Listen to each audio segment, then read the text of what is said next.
यहाँ पर कोई दवाई काम नहीं करती, वहाँ पर दो चीज़ों का प्रयोग किया जाता है, एक तो ये है और एक गिलोय। हर बीमारी को दूर करने का सामर्थ्य अगर किसी पौधे में है तो ये है मकोय। इसके अंदर औषधीय गुण भरपूर हैं। इसमें फल लगे हुए हैं छोटे छोटे, आप देख रहे हैं। ये पकने के बाद में काले हो जाते हैं। ये दो प्रकार की होती है, एक रेड कलर के फल होते हैं और एक ब्लैक कलर के होते हैं, लेकिन ये ब्लैक वाली और यही ज़्यादा उत्तम मानी जाती है।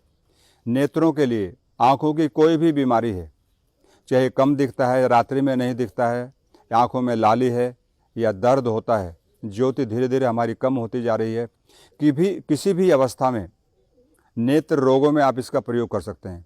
इसके पत्तों का भी प्रयोग किया, इसका पंचांग प्रयोग करते हैं। पंचांग का अर्थ होता है इसका जड़, इसका तना, इसके पत्ते, इसका फल और इसका फूल, उसको पंचांग कहते हैं। जो उसके सारे तत्व उनके अंदर होते हैं, तो इसको कटिंग करके छाया में सुखा लेते हैं और उसका फिर थोड़ी थोड़ी मात्रा में काढ़ा बना करके उसका प्रयोग किया जाता है। तो नेत्रों के लिए उपयोगी है। दूसरा, बवासीर के लिए। आज हम देख रहे हैं लगभग लोगों को, अधिकांश भाई और बहनें पीड़ित हैं बवासीर से। तो ऐसी अवस्था में हम क्या करें? हम शुद्ध सात्विक आहार लें, सब्जियों का ज़्यादा प्रयोग करें। और देखिए, आपकी जानकारी के लिए, साग का प्रयोग नहीं करना चाहिए। आपका मेथी का साग, पालक, सरसों और चने का साग, जो हरी पत्ती वाली बात कर रहा हूँ, कई प्रदेशों में इसका बहुत मात्रा में प्रयोग किया जाता है। तो ये 8 बीमारी पैदा करता है साग। प्रकरण आ गया तो मैं आपको बताना चाहूँगा।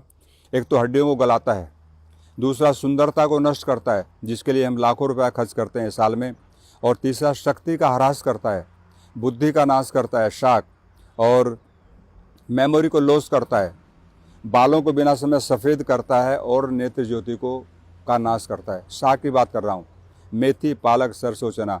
इसका साग खाएंगे तो आपका, इसका साग भी बनता है, इसका साग भी बना के खा सकते हैं आप, लेकिन उन सागों का प्रयोग आयुर्वेद में निषेध किया गया।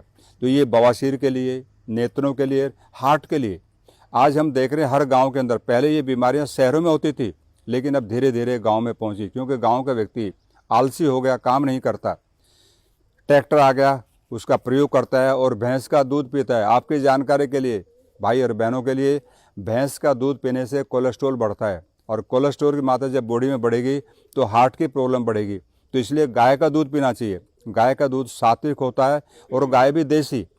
आप जो HF गाय को गाय मानते हैं, आयुर्वेद उसको गाय नहीं मानता, हमारे शास्त्रों में उसको गाय नहीं माना गया। तो इसलिए देसी गाय का दूध पिएंगे तो आपको हार्ट की प्रॉब्लम कभी नहीं होगी। मेमोरी शार्प होती है और पूरी बॉडी के अंदर एक अच्छी हेल्थ हमको मिलती है। तो ये पौधा बहुत ही उत्तम है, अमूल्य है। इसका जितना वर्णन किया जाए उतना कम है। तो ये बवासीर के लिए, हार्ट के लिए, दमा, अस्थमा के लिए, पेट में सूजन है। देखिए, शोथ कहीं पर भी है बॉडी के अंदर, हर जगह शोथ को दूर करेगा। कई बार हमारी किडनी फैटी हो जाती है, लीवर फैटी हो जाता है, स्प्लीन, तिल्ली के लिए और लीवर के लिए। मैंने आपसे पहले निवेदन किया था, कोई भी किसी प्रकार का रोग है जहाँ पर कोई दवाई काम नहीं करती, वहाँ पर दो चीज़ों का प्रयोग किया जाता है, एक तो ये है और एक गिलोय। सब लोग जानते हैं। तो आप इस पौधे का प्रयोग कर सकते हैं, इसका पंचांग का प्रयोग कर सकते हैं, इसका पत्तों को लेकर के साग बना के खा सकते हैं, और या इसका पंचांग लेकर के उसका काढ़ा बना करके ले सकते हैं। तो ये बहुत ही दिव्य पौधा है। इसका नाम है मकोय। इसको काक माची भी कहते हैं, और जगह जगह क्षेत्रों में कोई भबोलन के नाम से जानता है, अलग अलग इसका नाम है। तो बहुत ही दिव्य प्लांट है। जो भी भाई बहनें हमारे इस कार्यक्रम से जुड़े हैं, वे इसका प्रयोग करें और साथ में अपने मित्रों को बताएं, क्योंकि एक व्यक्ति का संबंध लगभग 100 व्यक्तियों से होता है। यदि आप इसका प्रचार प्रसार करेंगे तो ये भी बहुत बड़ी आपकी एक लोगों पर उपकार होगा। वो इसको जान करके प्रयोग करेंगे और इन बीमारियों से दूर रहते हुए अपने आप को अच्छी तरह से जीने का कार्यक्रम उनका होगा और वो सुखद अनुभूति कर सकेंगे।